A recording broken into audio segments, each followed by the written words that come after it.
देखो सीडब्ल्यूसी ये देखता है कि हम जो काम करने जा रहे हैं उसकी फिजिबिलिटी है कि नहीं, खर्चा कम होना चाहिए, वो सारी चीजें जो प्रोजेक्ट में देखते हैं। कोई नया काम आप करने जा रहे हो, उसमें क्या क्या प्रॉब्लम्स आ सकती हैं उनको पहले से थोड़ा सा देखना, फिर बाकी का प्रोजेक्ट को हेल्प करते हैं हम लोग। मतलब हमारा अपना कोई डिसीजन नहीं होता, उनको क्या करना है वो बताएंगे, उसमें हम टेक्निकल चीज देख लेंगे। सीडब्ल्यूसी का जो सजेस्ट किया कि बाढ़ आ सकता है, इसीलिए उसको सब्स्टिट्यूट के हिसाब से कर रहा है। तुमको नहीं, ये बहुत चीजें फ्यूचरिस्टिक होती है। जैसे होता है ना, भूकंप है, अब कोई मेजर नहीं कर सकता, पर हमें तो केयर करनी है ना, तैयार होना पड़ता है। बस उसकी तैयारी के लिए हम कोशिश करते रहते हैं कि चीज बढ़िया से बढ़िया रहे, हम जितना ज्यादा फ्लड इसमें से निकाल सकें, फ्यूचर में ऐसा ना हो कि ज्यादा फ्लड आ जाए और पॉपुलेशन को नुकसान हो। सर, कितना टीम सीडब्ल्यूसी का कौन अधिकारी है आपका? मैं चीफ इंजीनियर हूँ, एक डायरेक्टर हैं, डिप्टी डायरेक्टर हैं, फिर चीफ इंजीनियर डीएसओ हैं, डैम सेफ्टी जो देखते हैं। ये बेसिकली काम डैम सेफ्टी का है। आपने राकेश जी से बात की? हाँ, बस मेन काम इन्हीं का है। नहीं, हमने हीराकुद डैम को विजिट किया है। डैम की हेल्थ ठीक है, ऐसा कोई चिंता वाली बात नहीं है इसमें। और जहां तक एज की बात है तो इंडिया के अंदर तो बहुत सारे हैं जो 100 साल क्या 1500 ईस्वी के भी हैं डैम, जो हैं बिल्कुल ठीक हालत में हैं।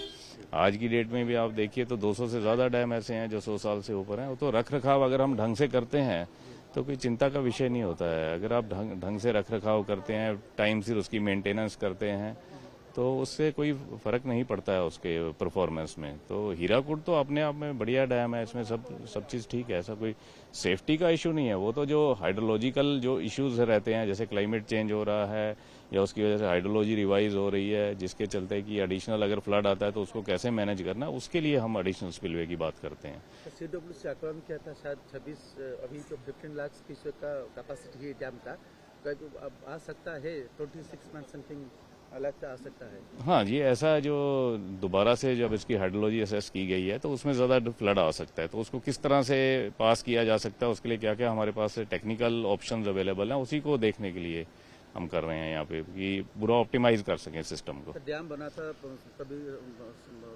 75 ईयर्स बैक के लिए, अभी टेक्नोलॉजी में बहुत बदलाव आया है। ये जो नया स्पीलवे बनेगा, ये क्या टेक्नोलॉजी का इस्तेमाल मतलब एप्लीकेशन में यूज होगा?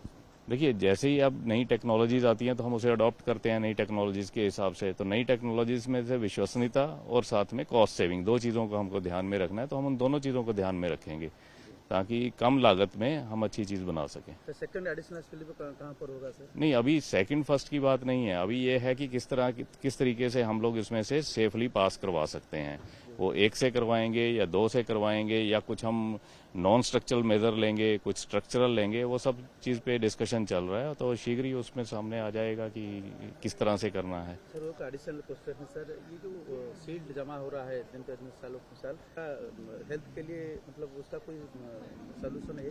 नहीं, हेल्थ की बात नहीं होती है। जो सिल्ट की वजह से क्या हो जाता है कि डैम की उपयोगिता, जैसे कि उतनी सिल्ट जितनी उसकी लाइफ स्टोरेज में अगर वो जमा हो रही है तो उतना उसका क्षमता कम हो जाएगी, तो उसकी उपयोगिता कम होती है। लाइफ को लेके मीन सेफ्टी के पॉइंट से अगर आप बोलेंगे तो सेफ्टी के लिए इशू नहीं है, लेकिन उपयोगिता कम होती जाती है सिल्ट ज्यादा होने से। सर, ये सीडब्ल्यूसी जो पहले जो टेक्निकल क्वेश्चन है, जो नक्शा जो है आपको अप्रूव किया गया था शायद सीडब्ल्यूसी का, तो आगे इसमें वही स्ट्रक्चर में होगा कि इसमें कुछ बदलाव होगा? नहीं, प्राइमरीली हम उसी पे काम कर रहे हैं, उसी नक्शे पे काम कर रहे हैं।